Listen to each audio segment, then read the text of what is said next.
Welcome back! Or if this is your first video that you're watching, welcome for the first time. We're talking about how you can talk to your partner about not wanting to have sex and do it in the most loving way possible. The thing is, if you have sex with someone that you don't want to, resentment builds up. Even if you really love them, it can get in the way for future connections.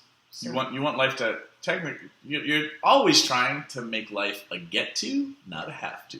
this is Reid from ReidAboutSex.com. Cathy from the IntimacyDojo.com. And we just did a video showing how I like doing the different genders because I think that our society has different pressures they put on people. Mm-hmm. Not that I think people are really different depending on their genitals, but I like to see it role model both ways. Mm-hmm. So we did one where I was telling Reid that I didn't want to have sex with him, and you got to see my amazing acting abilities. Yeah. And now I will transform myself so that I will not want to have sex with Cathy. Well, you've already told them you used me as an example for biting and not wanting to show up for sex, so they might think that I'm not a surprise at this point.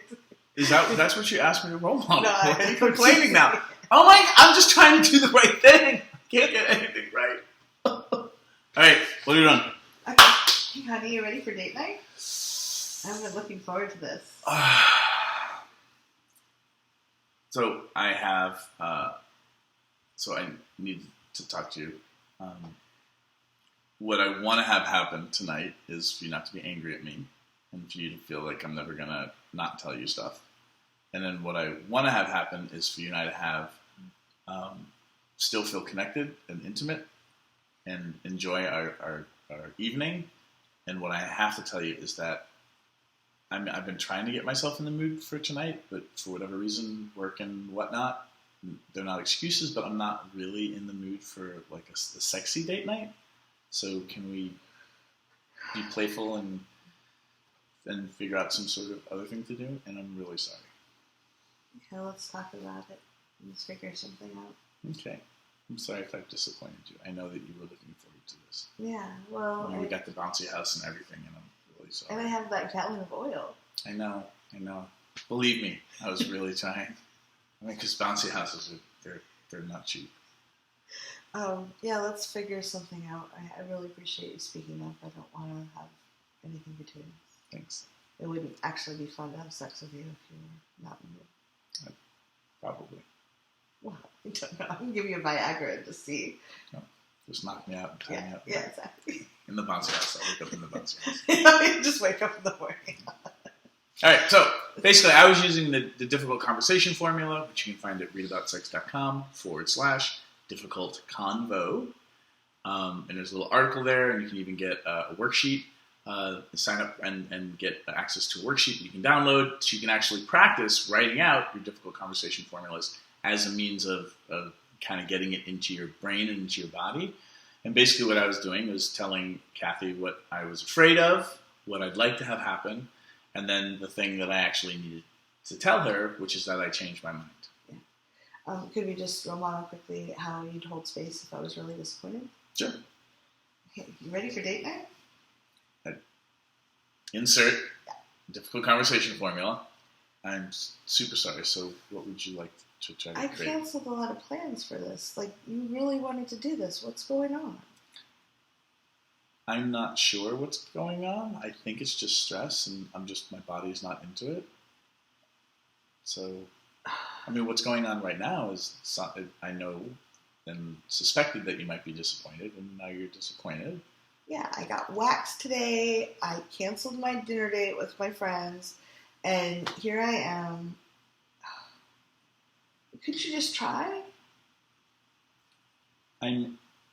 That's a great suggestion, and it would be me kind of forcing myself to try to do something, and I've been trying to take better care of myself and not do things I don't want to do. Fine. I'm just going to go take some time. I might see if my friends still can meet for dinner. Okay, that's totally cool. And I really apologize for not being in the mood and for creating some disappointment for you. It's hard to do this. You're a better actor than I am. But what's interesting here, right, is sometimes just being present with people And you can take responsibility for you. You don't have to take responsibility for their disappointment, but you can witness that they're disappointed. If you want to get super savvy, you can geek out on the languages of apology and try to figure out, ahead of time, not in this situation, what your partner or friend or, whomever in your life, because this stuff works outside of the bedroom too, try to figure out what they actually need to feel like you are truly sorry. And for me, I love restitution, so it might be like, I'm really sorry I did mess up your plans. Can I make it up? Like, let's plan for next week. I'm going to make sure I get enough sleep. Like, I'm going to do what not a commitment that I'm absolutely going to, but like. Well, and the tricky part is for some people in those moments when they've changed their mind, making a promise for a similar behavior in the future when they're already not in the mood right then can feel really tricky.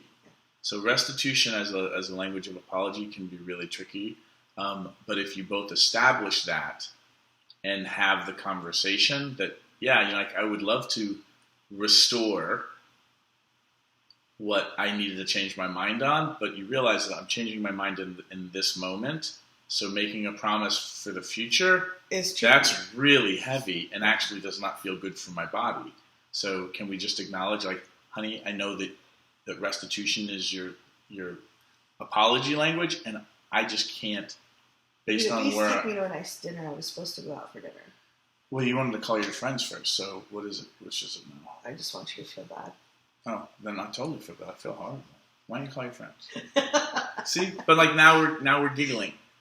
But if I got triggered and then was kind of, well, how dare you get disappointed? Like, be a grown up and handle your disappointment. Like, I'm trying to take care of my body and my sexuality. Yeah, and this whole thing of like, so men are supposed to be ready for sex at any moment when you want, and I'm not allowed to not be in them. Like, so you could have a huge argument about it, but that's not actually going to help the relationship.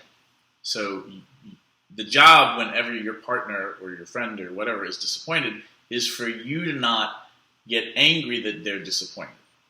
And that'll be something you can pull off on a good day. And on a bad day, you're just going to get angry. Whoever can, when the shit hits the fan, whoever can unplug the fan first, you're helping. And can we come back and do one video on cool down styles? Because I think that's really useful. Yep. Excellent. Comments below.